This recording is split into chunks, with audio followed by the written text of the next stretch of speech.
शुरू अल्लाह के नाम से जो बड़ा मेहरबान नहायत रहम करने वाला है। आज की वीडियो में हम 10th फिज़िक्स के चैप्टर नंबर 10 के न्यूमेरिकल्स करेंगे। अगर आपने मेरा channel light house of mathematics subscribe नहीं किया तो आप इसको सब्सक्राइब कर लें, वीडियोस को लाइक ज़रूर करें और कमेंट्स में बताएं आपको वीडियो कैसी लग रही है। तो चलिए स्टार्ट करते हैं चैप्टर नंबर 10 के न्यूमेरिकल्स को। तो पहला न्यूमेरिकल है problem 10.1। The time period of a simple pendulum is 2 seconds। हमारे पास एक सिंपल पेंडुलम है जिसका टाइम पीरियड जो है वो 2 सेकंड है। What will be its length on the earth? उसकी हमने लेंथ मालूम करनी है अर्थ पे। What will be its length on the moon? उसके अलावा हमने उसकी चांद पे लेंथ मालूम करनी है। When GE gravitational acceleration on earth, G gravitational acceleration है और ये स्मॉल e का मतलब है अर्थ। तो अर्थ पे जो g की वैल्यू है वो कितनी है, 10 मीटर पर सेकंड स्क्वायर है। एंड gm यानी कि ग्रेविटेशनल एक्सेलरेशन ऑन मून, ठीक है, ये बराबर है GE डिवाइड बाय 6, यानी कि जो ज़मीन के ऊपर ग्रेविटेशनल एक्सेलरेशन है उसको आप 6 से डिवाइड करेंगे या उससे 6 गुना ये कम है। तो ये हमने जो डेटा गिवन है इसकी मदद से हमने एक तो उस पेंडुलम की लेंथ मालूम करनी है ज़मीन की सरफेस पे, ऐसा पेंडुलम जिसका टाइम पीरियड 2 सेकंड होगा, ज़मीन तो उसकी लेंथ कितनी होगी और साथ ही उसकी मून के ऊपर कितनी लेंथ होगी ये हमने फाइंड करना है। तो ये हमारे पास सिंपल पेंडुलम इस तरह का होता है जी, इसमें एक हमारे पास स्ट्रिंग होती है और उसको हमने एक वेट के साथ बांधा होता है।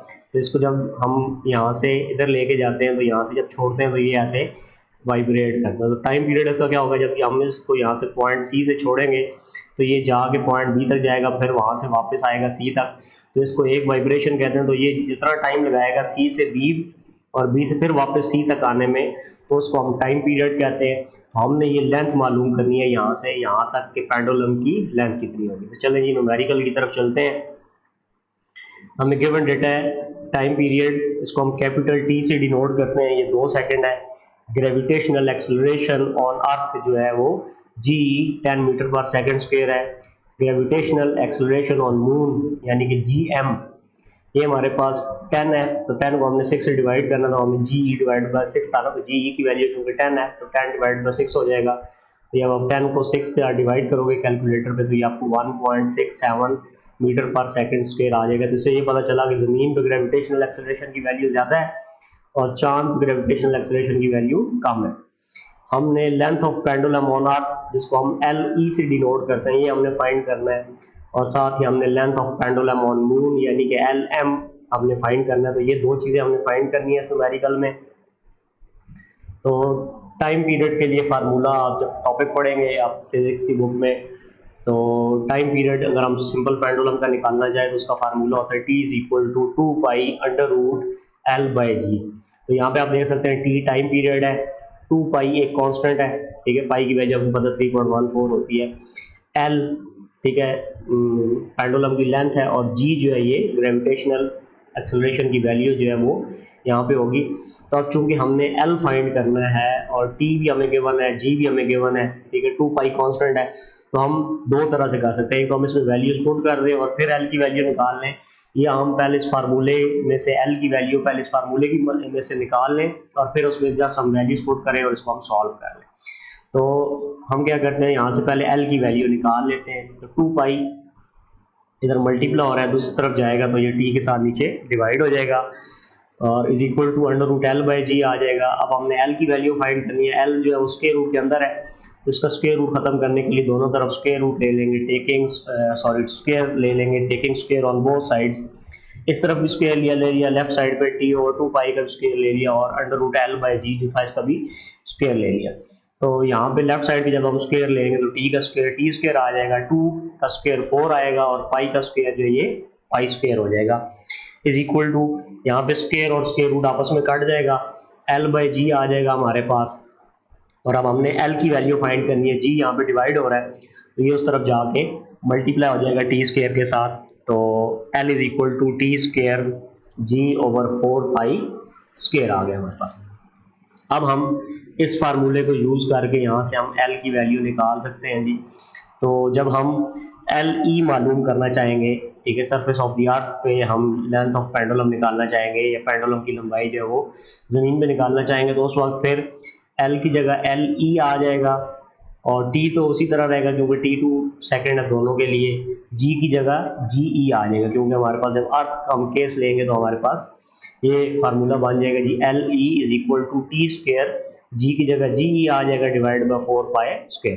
तो उसमें हम वैल्यूज पुट करेंगे जी। अभी LE हमने फाइंड करना है, इक्वल टू टी की वैल्यू 2 है तो टी का स्क्वायर था तो 2 का स्क्वायर बन गया, मल्टीप्लाई GE की वैल्यू जो है वो 10 मीटर है, मीटर पर सेकंड स्क्वायर है तो उसकी जगह हमने 10 पुट कर दिया, डिवाइडेड बाय 4 आ गया, और पाई की जगह हमने 3.14 पुट कर दिया और इसका स्क्वायर आ गया। अब ये सारी चीज़ें आप कैलकुलेटर की मदद से कैलकुलेट करेंगे तो आपको LE की जो वैल्यू है वो 1.02 मीटर मिल जाएगी। आपने क्या करना है, पहले ऊपर वाली वैल्यूज वापस में सॉल्व करना है और नीचे वाली वापस में सॉल्व करना है, फिर ऊपर वाले का जो आंसर आएगा उसको नीचे वाले के आंसर के साथ डिवाइड करना है, ठीक है।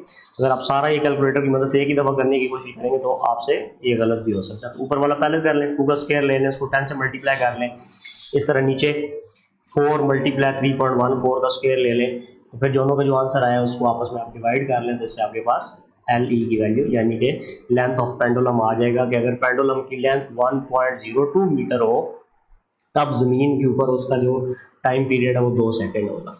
इसी तरह हमारे पास अब हमने LM की वैल्यू भी फाइंड करनी है, तो इसी फार्मूले को हम मॉडिफाई करेंगे, तो LM इज इक्वल टू हमारे पास हो जाएगा टी स्क्वायर, और GE की बजाय आपके यहाँ पे क्या हो जाएगा, GM हो जाएगा, क्योंकि अब हम मून की सरफेस पे इसको सॉल्व करें, डिवाइड बाई 4π स्क्वायर, तो वैल्यूज हमें गिवन है, LM हमने फाइंड करना है इक्वल टू टी जो है वो 2 है, ठीक है, तो 2 की जगह स्क्वायर आ गया उसका, और आगे GM की जगह हमने वैल्यू निकाली हुई है क्योंकि चांद की सरफेस पे जी की वैल्यू जो है वो ज़मीन के मुकाबले में कम होती है, तो यहाँ पे हमारे पास 1.67 डिवाइडेड बाय 4 उसी तरह आ गया, और पाई का स्क्वायर तो ये 3.14, इसका हमने ऊपर स्क्वायर लिख दिया। इसको सिंप्लीफाई करेंगे जी उसी तरह कैलकुलेटर की मदद से, तो LM आपके पास आ जाएगा 0.17 मीटर, तो यहाँ पे अब लेंथ जो है वो 0.17 मीटर होगी, तब जाके चांद के ऊपर उसका जो टाइम पीरियड है वो 2 सेकंड होगा।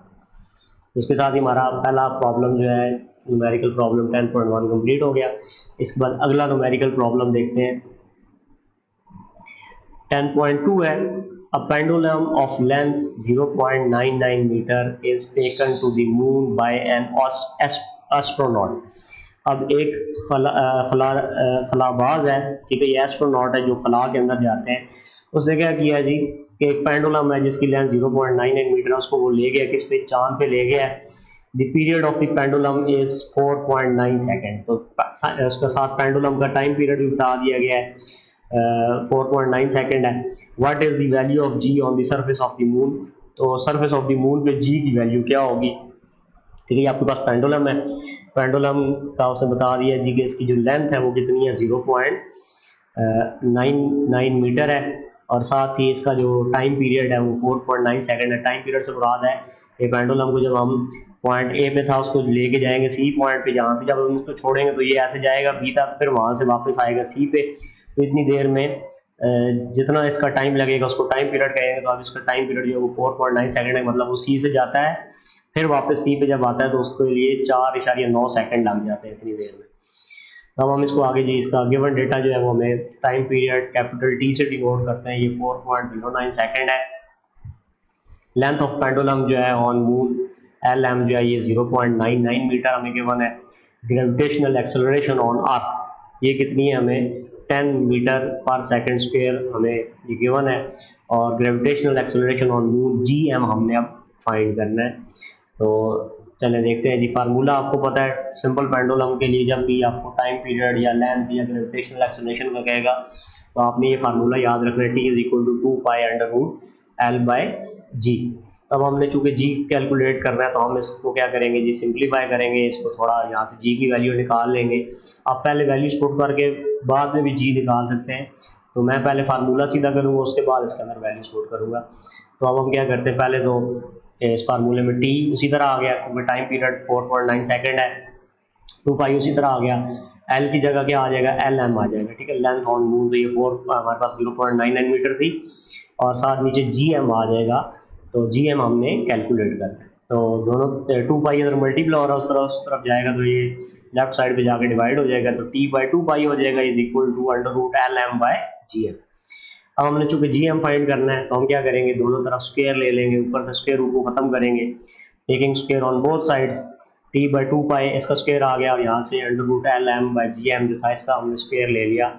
तो लेफ्ट साइड में स्क्वायर लेंगे तो टी का स्क्वायर टी स्क्वायर आ जाएगा, 2 पाई का स्क्वायर लेंगे तो 4 पाई स्क्वायर आ जाएगा, इज इक्वल टू इस तरफ स्क्वायर और स्क्वायर आपस में कट जाएगा, L M over g M आ गया। अब हमने जी एम फाइंड करना है, तो यहाँ पे आप क्या करेंगे जी, रेसिप्रोकल ले लेते हैं, ठीक है, दोनों को उल्टा कर देते हैं। जब हम, क्योंकि हमने जी एम फाइंड करना है तो इसको ऊपर ले जाते हैं, एल एम को नीचे ले आते हैं। रेसिप्रोकल में हम फ्रैक्शन को उल्टा कर देते हैं, नीचे वाली जगह ऊपर चली जाती है, ऊपर वाली नीचे चली जाती है। तो जी एम ऊपर चला गया, एल एम नीचे चला आया, और यहाँ पे भी इसी तरह जब लेफ्ट साइड पे जो काम करेंगे वही काम हमें इक्वेशन में राइट साइड भी करना पड़ता है। तो इस तरफ भी रेसिप्रोकल लेंगे तो 4 पाई स्क्वायर ऊपर चला जाएगा, टी स्क्वायर नीचे चला आएगा, मतलब हमने दोनों तरफों को उलट कर दिया। अब यहाँ से हमने जी एम फाइंड करना है, तो एल एम इधर डिवाइड हो रहा है, इस तरफ जाकर मल्टीप्लाई हो जाएगा, तो जी एम की वैल्यू हमारे पास आ जाएगी g L M 4 pi square divided by T square. अब इसमें हम वैल्यूज पुट कर देते हैं जी, इसको पहले सीधा कर लेते हैं, g M is equal to L M 4 pi square over T square. तो एल एम की वैल्यू हमें गिवन है, लेंथ ऑन मून ये 0.99 मीटर है, 4 भी कांस्टेंट है, पाई 3.14 होता है, इसका स्क्वायर आ जाएगा, डिवाइडेड बाई टी की वैल्यू हमें 4.9 की है, ये वैल्यूज हम इसमें पुट कर देते हैं, और कैलकुलेटर के साथ हम सिंपली इसको सॉल्व करेंगे तो आपको जी एम की वैल्यू 1.63 मीटर पर सेकंड स्क्वायर मिल जाएगी। आपने क्या करना है, पहले ऊपर वाली चीज़ को सॉल्व करना है, उसका आंसर लिखना है, फिर नीचे वाले 4.9 का स्क्वायर लेना है, उसको लिखना है, फिर ऊपर वाले को ये जो नीचे आंसर आएगा उसका डिवाइड करेंगे, तो ये आपके पास जी एम की वैल्यू आ जाएगी, यानी कि ग्रेविटेशनल की वैल्यू जो है मून के ऊपर 1.63 मीटर पर सेकंड स्क्वायर आ रही है। अब उसके बाद हम अगला न्यूमेरिकल देखते हैं। प्रॉब्लम है जी problem 10.3, find the time period of a simple pendulum of 1 metre length. हमने टाइम पीरियड फाइंड करना है ऐसे पेंडुलम का जिसकी लेंथ कितनी है, 1 मीटर है, placed on earth and on moon. उसको हमने ज़मीन पे भी उसके ऊपर एक्सपेरिमेंट किया और चांद के ऊपर भी किया। The value of ji on the surface of moon is 1/6 of its value on earth where GE is 10 metre पर सेकंड स्क्वायर। वो कहता है कि जो G की वैल्यू है वो चांद पे जो कम होती है तो वो क्या है 1/6 टाइम्स है उसके, मतलब उससे 6 गुना कम है, हम उसको 6 से डिवाइड करेंगे ज़मीन की वैल्यू पे, और ज़मीन की वैल्यू तो आपको पता है G की वैल्यू जो है वो 10 मीटर पर सेकंड स्क्वायर है, 9th क्लास में आपने ये पढ़ा है। तो गिवन डेटा में हमें L की वैल्यू 1 मीटर गिवन है, कि पेंडुलम की लेंथ जो 1 मीटर है, ठीक है, पेंडुलम की जो लेंथ है, ठीक है, धागे की, वो 1 मीटर है। ग्रेविटेशनल एक्सेलरेशन ज़मीन के ऊपर जो जी की वैल्यू है वो 10 मीटर पर सेकंड स्क्वायर है। ग्रेविटेशनल एक्सेलरेशन ऑन मून जिसको हम जी एम से डिनोट कर रहे हैं, ये 10/6 हो जाएगी, क्योंकि जी ई बाई 6 होना है, उससे 6 गुना कम है, तो 6 से डिवाइड कर लेंगे 10 को, तो 1.6 मीटर पर सेकंड स्क्वायर आ जाएगा। टाइम पीरियड ऑन अर्थ, ठीक है, टी ई हमने फाइंड करना है कि ज़मीन के ऊपर उसका टाइम पीरियड क्या होगा, और time period on moon, sorry यहाँ पे हमने मून लिखना था, मैं इसको ऐसे लिख देता हूँ, ठीक है, ये यहाँ पे अर्थ नहीं आएगा बल्कि time period of on moon आ जाएगा, कि चांद के ऊपर उसका जो टाइम पीरियड है, ठीक है, ये चूँकि मैं थोड़ा माउस की मदद से लिख रहा हूँ तो ये मैं सही नहीं लिख सकूँगा इसको, तो टी एम जो है वो हमारे पास टाइम पीरियड ऑन मून है। तो इसको आगे सॉल्व करते हैं जी। टी वही फार्मूला हम यूज़ करेंगे, T is equal to 2 pi under root L by g. अब चूँकि हमने टी फाइंड करना है, तो जिस तरह हमने पिछले दो न्यूमेरिकल्स में इसको हमने जब एल और जी फाइंड करना था तो फार्मूले को हमने ठीक किया था, सीधा किया था पहले, अब इसकी ज़रूरत नहीं है हमने, क्योंकि टी फाइंड करना है, टी पहले ही लेफ्ट साइड पे अकेला, तो हम टी फाइंड कर लेते हैं। तो जब टी ई फाइंड करेंगे हम, ठीक है, मतलब time period on earth find करेंगे, तो 2 पाई तो कॉन्स्टेंट है, ये उसी तरह आ जाएगा, और अंडर रूट एल भी हमने, मतलब चांद पे भी उसकी लेंथ हमने सेम रखी है और ज़मीन पे भी लेंथ उसकी हमने सेम रखी है, डिवाइड बाय, अब जी की वैल्यू चूँकि डिफरेंट है दोनों पे, तो ज़मीन पे जी ई की वैल्यू आ जाएगी जो कि 10 थी हमारे पास। अब हम इसमें वैल्यूज पुट कर देंगे, g T is equal to 2 pi की जगह 3.14, अंडर रूट एल जो था वो 1 था हमारे पास, डिवाइडेड बाई जी ई की वैल्यू जो है वो हमारे पास 10 थी, गई हमने 10 पुट कर दी। अब कैलकुलेटर से आप सॉल्व करेंगे, टी इज इक्वल टू 2 को 3.14 से मल्टीप्लाई करेंगे तो ये 6.28 आ जाएगा। अब अंडर रूट में आपने 1/10 करना है, जो आंसर आएगा उसका आपने स्क्वायर रूट लेना है, तो ये 0.316 आएगा। अब इन दोनों को मल्टीप्लाई करेंगे तो टाइम पीरियड ऑन अर्थ हमारे पास 1.98 सेकेंड आ जाएगा। इस तरह अब हमने टी एम फाइंड करना है, तो टी एम फाइंड करने के लिए इसी फार्मूले में हम टी की जगह टी एम लिख देंगे, time period on moon is equal to 2 pi constant है, अंडर रूट एल की वैल्यू सेम है, ठीक है, हमने सेम पेंडुलम यूज़ किया चांद पे भी और ज़मीन पे भी, डिवाइडेड बाय जी एम। अब चूँकि जी की वैल्यू चांद पे कम होती है तो जी एम हम यहाँ पे अब यूज़ करेंगे क्योंकि हम टाइम पीरियड ऑन मून ले रहे हैं। वैल्यूज पुट करेंगे जी, T M is equal to 2 pi की जगह 3.14 इंटू अंडर रूट 1, एल की जगह 1 आ गया और जी एम की जगह 1.67 आ गया। इसको कैलकुलेट करेंगे हम तो 2 को 3.14 से मल्टीप्लाई करेंगे 6.28 आएगा, 1 को 1.67 से डिवाइड करेंगे, जो आंसर आएगा उसका आप स्क्वायर रूट लेंगे कैलकुलेटर से तो ये 0.773 आ जाएगा। अब आपने इन दोनों को मल्टीप्लाई करना है फिर, तो टी एम की वैल्यू यानी कि टाइम पीरियड ऑन मून हमारे पास 4.85 सेकेंड आ जाएगा। तो ये हमारा न्यूमेरिकल कंप्लीट हो गया जी 10.3। इसके बाद अगला न्यूमेरिकल देखते हैं। न्यूमेरिकल है जी हमारा 10.4, a simple pendulum completes one vibration in 2 seconds, calculate its length when g is equal to 10 metre per second square. हमें कह रहा है कि एक सिंपल पेंडुलम है, ठीक है, इस तरह का सिंपल पेंडुलम होता है, इसमें एक हमारे पास एक धागा लगा होता है, उसके साथ हमने एंड में एक बॉब बांधा होता है या वेट बांधा होता है, ठीक है। इसको जब हम ऐसे लेके जाते हैं तो छोड़ते हैं तो ये ऐसे वाइब्रेट करता है। इसका जो एक वाइब्रेशन है, इसकी वाइब्रेशन जब हम इसको आप इसको छोड़ेंगे तो रेस्ट की हालत में जब होगा ये पॉइंट ए पे होगा, इसको जब आप सी पॉइंट पे लेके जाएंगे, वहां से जब आप इसको छोड़ेंगे तो ये ऐसे जाएगा बी पॉइंट तक, वहां से फिर वापस आएगा सी पे। तो जितनी देर ये सी से बी तक और बी से फिर वापस सी तक आता है, इसको वन वाइब्रेशन कहते हैं और इसमें जो टाइम लगता है उसको हम टाइम पीरियड कहते हैं। तो हमें गिवन डेटा में ये जो उसने वन वाइब्रेशन का टाइम दिया है 2 सेकेंड, तो टी की वैल्यू जो है वो कैपिटल टी हम डिनोट करते हैं टाइम पीरियड को, ये 2 सेकेंड है। उसके बाद हमें जी की वैल्यू दे दी गई है जी, ये हमारे पास 10 मीटर पर सेकेंड स्क्वायर है और हमने लेंथ ऑफ पेंडुलम यानी कि इसकी कितनी लंबाई होगी ये हमने फाइंड करनी है, एल की वैल्यू। तो इसको सॉल्व करते हैं, फार्मूला हम वही यूज़ करेंगे, T is equal to 2 pi under root L by g. तो इसको पहले हम फार्मूले को सही कर लेते हैं क्योंकि हमने इसमें से एल की वैल्यू फाइंड करनी है, ठीक है, पेंडुलम की लेंथ फाइंड करनी है, तो इसको उसके रूट से बाहर निकाल लेते हैं और इसको अकेला कर लेते हैं। तो 2 पाई अगर मल्टीप्लाई हो रहा है इस तरफ जाएगा, जब राइट साइड से लेफ्ट साइड पे जाएगा तो तरफ जाके डिवाइड हो जाएगा टी के नीचे, तो T by 2 pi is equal to under root L by g. अब हमने चूंकि एल फाइंड करना है तो ये स्क्वायर रूट के अंदर है, जजर के अंदर है, तो हम दोनों तरफ स्क्वायर ले लेंगे, taking square on both sides. तो दोनों तरफ स्क्वायर लेने पे टी बाई 2 पाई का भी स्क्वायर लेंगे और अंडर रूट एल बाई जी का भी स्क्वायर ले लेंगे। जब लेफ्ट साइड पे स्क्वायर लेंगे तो टी का स्क्वायर टी स्क्वायर आ जाएगा, 2 का स्क्वायर 4 आ जाएगा और पाई का स्क्वायर पाई स्क्वायर हो जाएगा, इज इक्वल टू यहाँ पे स्क्वायर और स्क्वायर रूट कट जाएगा, एल बाई जी आ जाएगा। अब हमने एल फाइंड करना है, जी डिवाइड हो रहा है, जब उस तरफ जाके मल्टीप्लाई हो जाएगा तो L is equal to T square g by 4 pi square. तो अब हम यहाँ पे आसानी से एल की वैल्यू कैलकुलेट कर सकते हैं क्योंकि हमें टी भी गिवन है, जी भी गिवन है और 4 पाई स्क्वायर ये कॉन्स्टेंट है, पाई की वैल्यू आपको पता है 3.14 होती है, तो इसको हम सीधा कर लेते हैं जी, L is equal to T square, T की स्क्वायर टी जो है 2 था, 2 का स्क्वायर आ गया मल्टीप्लाई जी 10 आ गया डिवाइडेड बाय 4 का जगह 4 ही आ गया और पाई की जगह 3.14 आ गया, पाई का स्क्वायर था इस वजह से हमने 3.14 का स्क्वायर ले लिया। अब आप इसको कैलकुलेटर की मदद से कैलकुलेट करेंगे, 2 का स्क्वायर 4 आएगा, 4 को 10 से मल्टीप्लाई करेंगे तो ऊपर 40 आ जाएगा, नीचे आपने क्या करना है 3.14 का स्क्वायर लेना है, उसको फिर 4 से मल्टीप्लाई करना है, जो चीज़ आएगी आपने उसको 40 को उसके साथ डिवाइड करना है, तो एल की वैल्यू आपको मिल जाएगी जी 1.02 मीटर, ठीक है। तो हमारे पास जो लेंथ होगी पेंडुलम की वो 1.02 मीटर होगी। इसके बाद अगला न्यूमेरिकल देखते हैं।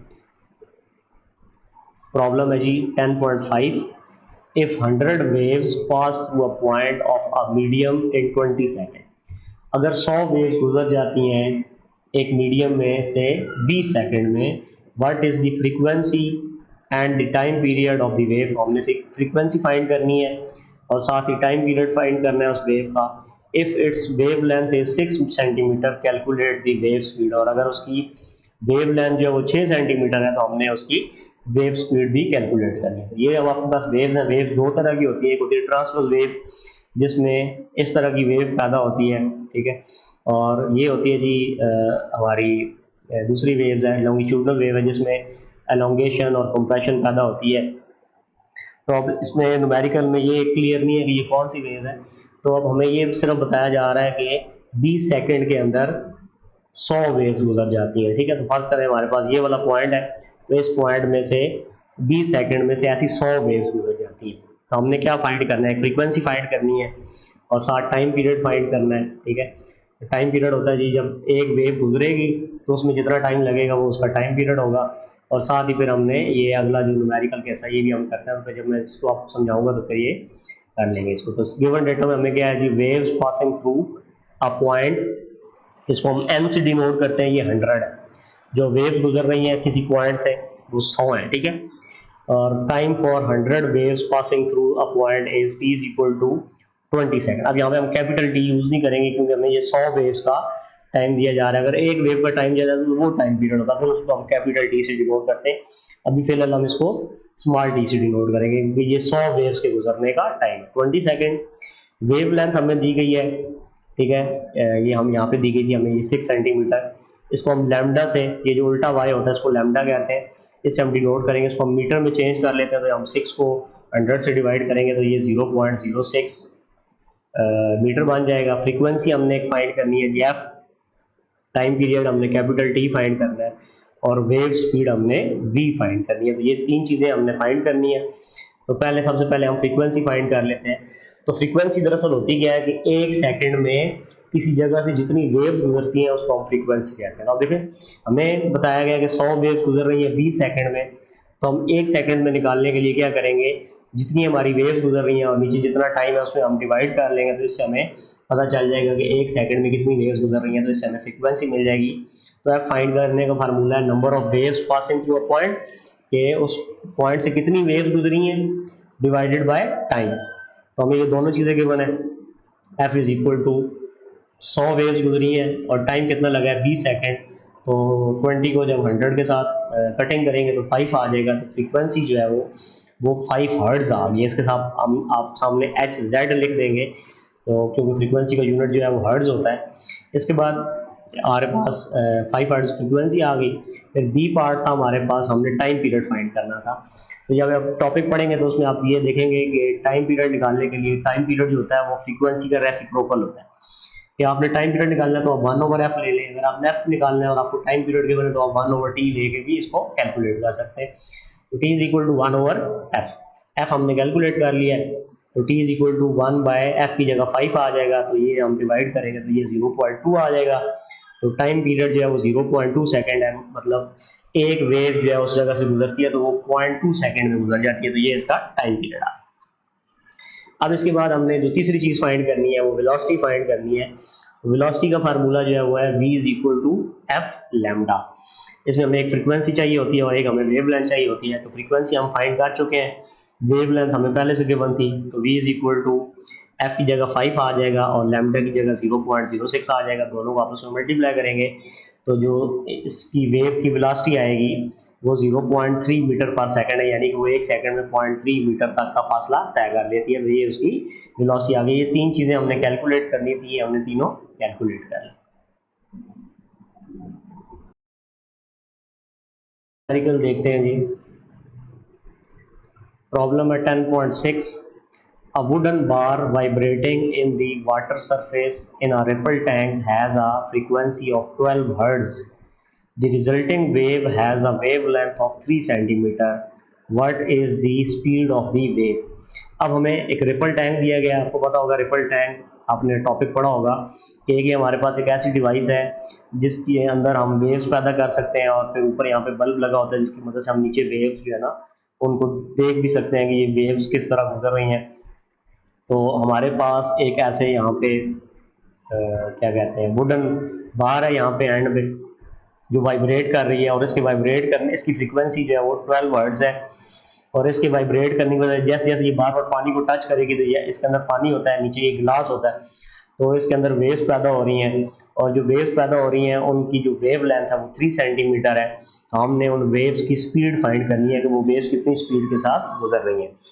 तो गिवन डेटा में हमें फ्रीक्वेंसी गिवन है 12 हर्ट्ज, उसके बाद हमें वेव लेंथ गिवन है, ठीक है, लैम्डा, इसको उल्टा वाई इस तरह लिखते हैं, इसको लैम्डा पढ़ते हैं, ये 3 सेंटीमीटर है। तो ये चूंकि लेंथ है तो लेंथ जो है वो मीटर में होनी चाहिए, तो हम इसको मीटर में चेंज कर लेंगे, 3 डिवाइड बाय 100 करेंगे मीटर में चेंज करने के लिए, तो ये 0.03 मीटर बन जाएगा। उसके बाद हमारे पास वेव स्पीड हमने v फाइंड करनी है जी। तो formula v is equal to f lambda हम यूज़ करते हैं अगर हमें फ्रीक्वेंसी और वेव लेंथ गिवन हो, हम इसमें वैल्यूज पुट कर देते हैं जी दोनों की। तो velocity is equal to frequency जो है वो 12 वर्ड्स है, हमने साथ इसमें 12 पुट कर दिया, मल्टीप्लाई लैम्डा, ठीक है, ये हमारे पास 3 सेंटीमीटर की, इसको हमने कन्वर्ट किया मीटर में, तो ये 0.03 सेकेंड सॉरी मीटर आ गई। हम इसमें 0.03 पुट करेंगे और v की वैल्यू हमारे पास कैलकुलेटर से कैलकुलेट करने के बाद आपके पास v की value 0.3 second metre per second आ जाएगी, यानी कि एक सेकेंड में ये 0.36 मीटर तक का फासला तय करेंगे। ये इसकी स्पीड ऑफ द वेव आ गई। इसके बाद अगला न्यूमेरिकल देखते हैं जी। न्यूमेरिकल है 10.7। A transverse wave produced on a spring has a frequency of 190 Hz and travel along the length of a spring of 90 metre in 0.5 second. तो हमारे पास एक स्प्रिंग है, ठीक है, इसके अंदर ट्रांसवर्स वेव पैदा हो रही है, ठीक है, इस तरह की जो वेव होती है जिसमें इसकी मूवमेंट आगे की तरफ है और पार्टिकल्स ऊपर नीचे मूव कर रहे हैं, परपेंडिकुलर मूवमेंट, ऐसी वेव को ट्रांसफर वेव कहते हैं। तो इस की जो ट्रांसफर वेव है इसकी फ्रीक्वेंसी कितनी है जी 190 हर्ट्ज है, ठीक है, यानी कि एक सेकंड में 190 वेव्स गुजर रही है, ठीक है। The length of the spring is 90 metre और जो स्प्रिंग है वो 90 मीटर लंबा है, ठीक है, और ये 0.5 सेकंड में जो है ना उसमें ये वेव गुजरती हैं। What is the period of wave, हमने वेव का पीरियड फाइंड करना है, ठीक है, time period. What is the speed of wave, हमने v कैलकुलेट करना है। What is the wave length of the wave, हमने लैम्डा कैलकुलेट करना है। तो हम ये चीज़ें देखते हैं जी। तो गिवन डेटा में हमें गिवन है frequency 190 hertz, length of spring 90 metre, time for travelling of wave जो मतलब 100 क्या कहते हैं 90 मीटर तक जो 190 फ्रीक्वेंसी की जो वेव है वो 0.5 सेकंड में ये उसमें से गुजर जाती है, ठीक है। अब ये टाइम है, टाइम पीरियड नहीं है, ठीक है। अब पता नहीं 0.5 सेकंड में ये सारी वेव्स गुजर जाती हैं, तो इसका हमें नहीं पता। टाइम पीरियड हमने फाइंड करना है, यानी कि एक वेव के गुजरने का टाइम हमने फाइंड करना है। स्पीड हमने फाइंड करनी है v और साथ हमने वेव लेंथ यानी कि लैम्डा कैलकुलेट करना है। तो सबसे पहले तो हम t कैलकुलेट कर लेते हैं, क्योंकि हमें फ्रीक्वेंसी केवल है 190 हर्ट्ज, तो ये टाइम पीरियड जो होता है वो रेसिप्रोकल होता है फ्रीक्वेंसी का, यानी कि आपने t कैलकुलेट करना है तो आप 1/f ले लें, या अगर आपने f कैलकुलेट करना है तो आप 1/t ले लें। तो t is equal to 1/f आ जाएगा, इसमें आप वैल्यूज पुट करें। t is equal to 1f की जगह फ्रीक्वेंसी 190 हर्ट्ज है, तो ये आपके पास 0.005 सेकेंड आ जाएगा। तो टाइम पीरियड आपके पास 0.005 सेकेंड आ गया। जो दूसरी चीज़ हमने कैलकुलेट करनी है स्पीड की, तो स्पीड में हमें क्या गिवन होता है जी, डिस्टेंस डिवाइडेड बाय टाइम, हमने इसकी मदद से कैलकुलेट करना होता है। डिस्टेंस हमें गिवन है जी 90 मीटर, क्योंकि वो स्प्रिंग की लेंथ 90 मीटर है तो वो वेव 90 मीटर तक फासला तय करेगी, और नीचे टाइम जो हमें 0.5 सेकेंड गिवन है, तो 90 डिवाइड बाई 0.5 करेंगे, तो 90 को आप कैलकुलेटर की मदद से 0.5 से डिवाइड करेंगे तो ये 180 आ जाएगा। तो इसकी जो स्पीड है v is equal to 180 metre per second आ गई। इसके बाद हमने c जो चीज़ कैलकुलेट करनी है वो हमने कैलकुलेट करना है लैम्डा, और हमें फार्मूला पता है v is equal to f lambda होता है। अब हमें v की वैल्यू भी पता है, हमें f की वैल्यू भी पता है, हम यहाँ से लैम्डा कैलकुलेट कर सकते हैं। तो लैम्डा कैलकुलेट करने के लिए हम क्या करेंगे, f को दूसरी तरफ ले जाएंगे तो वो v के साथ डिवाइड हो जाएगा, lambda is equal to v by f बन जाएगा। अब v की वैल्यू हमने कैलकुलेट की हुई है 180 मीटर पर सेकेंड, तो 180 पुट कर दिया, डिवाइड बाय f की वैल्यू हमें 190 की बन थी, तो 180 डिवाइड बाय 190 करेंगे तो 0.95 इसकी वेव लेंथ आ जाएगी, लैम्डा आ जाएगा। तो lambda is equal to 0.95 metre, हर वेव की जो वेव लेंथ होगी वो 0.95 मीटर होगी। इसके बाद अगला न्यूमेरिकल देखते हैं जी। न्यूमेरिकल प्रॉब्लम है 10.8। Water wave in a shallow dish are 6 centimetre long. आपके पास एक खाली डिश है, ठीक है, और उसमें वाटर वेव्स पैदा हो रही हैं, ठीक है, यहाँ से। तो वाटर वेव की जो लेंथ है वो कितनी है, 6 सेंटीमीटर लॉन्ग है, ठीक है। At one point the water moves up and down at the rate of 4.8 oscillations per second, ठीक है। वो जो आपकी वाटर की जो वेव पैदा हो रही है वो एक सेकेंड में 4.8 ऑसिलेशंस पैदा हो रही है, और आपने एक तो स्पीड फाइंड करनी है वाटर वेव की, यानी कि v कैलकुलेट करना, और साथ ही आपने टाइम पीरियड फाइंड करना है वाटर वेव का। तो हमें गिवन डेटा में आप देख सकते हैं हमें वेव लेंथ गिवन है, ठीक है, जो वेव की लेंथ है वो 6 सेंटीमीटर हमें गिवन है। तो वो वेव की लेंथ है लैम्डा से हम इसको डिनोट करते हैं, ये 6 सेंटीमीटर है, और चूंकि लेंथ का ऐसा यूनिट मीटर है तो हम इसको मीटर में चेंज करेंगे। तो हम 6 को डिवाइड कर लेंगे जी 100 के साथ, तो ये आपके पास 0.06 मीटर आ जाएगा। ये आप कैलकुलेटर की मदद से इसको करेंगे calculate. Rate of wave oscillation पर सेकंड, यानी कि एक सेकंड में कितनी वेव्स गुजर रही हैं, इसको हम फ्रीक्वेंसी कहते हैं, ठीक है। अभी इसने थोड़ा सा घुमा के पूछा, डायरेक्ट फ्रीक्वेंसी नहीं लिखा बल्कि उसने रेट ऑफ वेव ऑसिलेशन पर सेकंड लिखा है। तो ये फ्रीक्वेंसी की डेफिनेशन है कि एक सेकंड में जितनी ऑसिलेशन होती हैं, जितनी वेव्स गुजरती हैं, उसको हम फ्रीक्वेंसी कहते हैं। तो फ्रीक्वेंसी उसने हमें दे दी, एफ की वैल्यू 4.8 हर्ट्ज है। एक आपने टाइम पीरियड फाइंड करना है टी, और साथ आपने वेव स्पीड फाइंड करनी है। तो पहले हम सबसे पहले टी फाइंड कर लेते हैं। तो टी फाइंड करने के लिए टी जो होता है, टाइम पीरियड जो होता है वो रेसिप्रोकल होता है फ्रीक्वेंसी का। ये आप जब टॉपिक पढ़ेंगे इसका टाइम पीरियड का या फ्रीक्वेंसी का, तो उसमें ये चीज़ आपको फार्मूला गिवन है। तो एफ हमें गिवन है, ठीक है, 4.8। तो हम टी की वैल्यू फाइंड करने के लिए 1/f ले लेंगे। इसमें हम वैल्यूज पुट करेंगे जी, T is equal to 1/f की जगह 4.8 पुट करेंगे, तो 1 को जब हम 4.8 से डिवाइड करेंगे कैलकुलेटर की मदद से, तो ये 0.21 आ जाएगा। तो टाइम पीरियड हमारे पास 0.21 सेकेंड आ गया। अब हमारे पास जो दूसरी चीज़ हमने कैलकुलेट करनी है, बी हमने जो कैलकुलेट करना है, ये यहाँ पे हमने सी लिख दिया, तो ये आपका बी है, ठीक है। बी हमने जो कैलकुलेट करना है वो हमारे पास है जी v इज इक्वल टू, हमने v फाइंड करना है तो v is equal to f lambda होता है। f की वैल्यू भी हमें पता है और साथ लैम्डा भी हमें गिवन है, ठीक है। f जो है वो फ्रीक्वेंसी है और लैम्डा जो है वो वेव लेंथ है, तो दोनों वैल्यूज हमें गिवन है। तो v is equal to f की जगह हम 4.8 पुट कर देंगे, मल्टीप्लाई लैम्डा की जगह हम 0.06 पुट कर देंगे, और इसको जब आप मल्टीप्लाई करेंगे कैलकुलेटर से, तो v इज इक्वल टू आपके पास जो वेलोसिटी जो है इसकी 0.29 मीटर पर सेकेंड आ जाएगी। तो ये 10.8 न्यूमेरिकल भी हमारा कंप्लीट हो गया। इसके बाद अगला न्यूमेरिकल देखते हैं। न्यूमेरिकल प्रॉब्लम है ये 10.9 at one end of a ripple tank 80 centimetre across. हमारे पास एक रिपल टैंक है जिसकी लेंथ तकरीबन जो है वो कितनी है, 80 सेंटीमीटर में बताई जा रही है। अब 5 hertz vibrator produce waves whose wave length is 40 millimetre. हमारे पास यहाँ पे एक वाइब्रेटर है जो ऐसे वाइब्रेट करता है, बार बार पानी की सरफेस को टच करता है, जिसकी वजह से पानी के अंदर वेव्स पैदा होती हैं। तो उसकी फ्रीक्वेंसी कितनी है, 5 हर्ट्ज है। साथ जो वो वेव्स पैदा कर रहे हैं उनकी जो वेव लेंथ यानी कि लैम्डा जो है वो 40 मिलीमीटर है। फाइंड द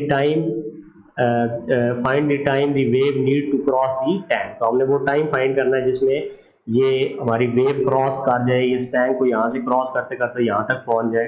तो हमने वो टाइम कैलकुलेट करना है। तो हमें width of the ripple tank दी गई है डी, ठीक है, ये 80 सेंटीमीटर है। इसको हम मीटर में चेंज कर लेंगे, लेंथ क्योंकि मीटर उसका यूनिट है, तो 80/100 करेंगे तो 0.8 मीटर हमारे पास आ जाएगा। फ्रीक्वेंसी एफ जो है वो 5 हर्ट्ज है और वेव लेंथ हमें गिवन है 40 मिलीमीटर। तो मिलीमीटर से मीटर में जाने के लिए 1000 से डिवाइड करेंगे क्योंकि एक मीटर में 1000 मिलीमीटर होते हैं। तो 40/1000 करेंगे तो ये 0.04 मीटर बन जाएगा।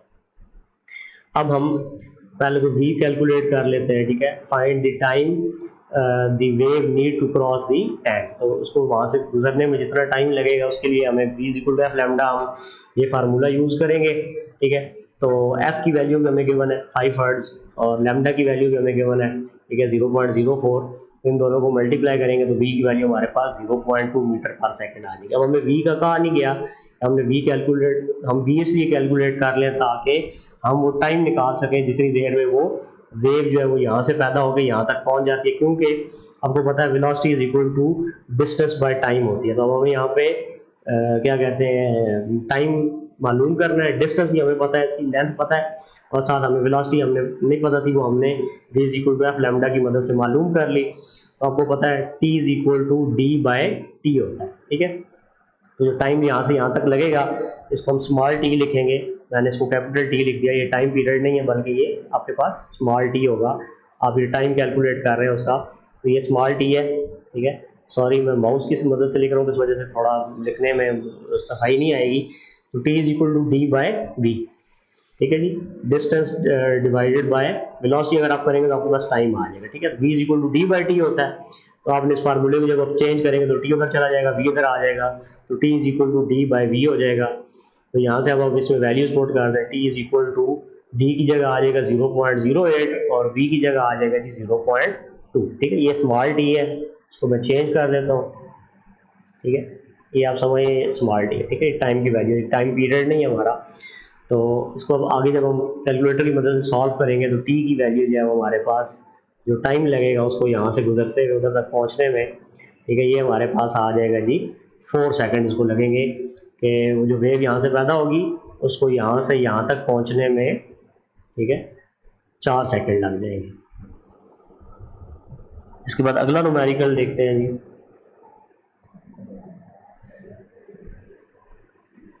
अगला न्यूमेरिकल है न्यूमेरिकल 10.10।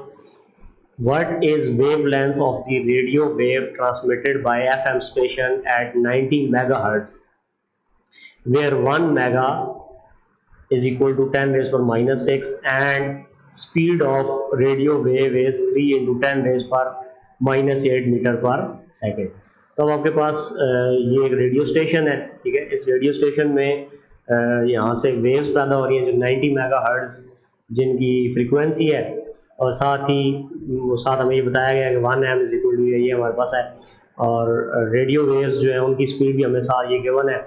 तो यहाँ पे अब हम सॉरी यहाँ पे मुझसे थोड़ी गलती हो गई है। तो ये जो आपके पास 1 मेगा होता है वो 10 रेज़ पर प्लस 6 होता है। ठीक है, और स्पीड ऑफ रेडियो वेव जो है वो 3 इंटू 10 रेज़ पर प्लस 8 होता है। यहाँ पे माइनस नहीं आएगा, ये मैंने गलती से यहाँ पे माइनस लगा दिया।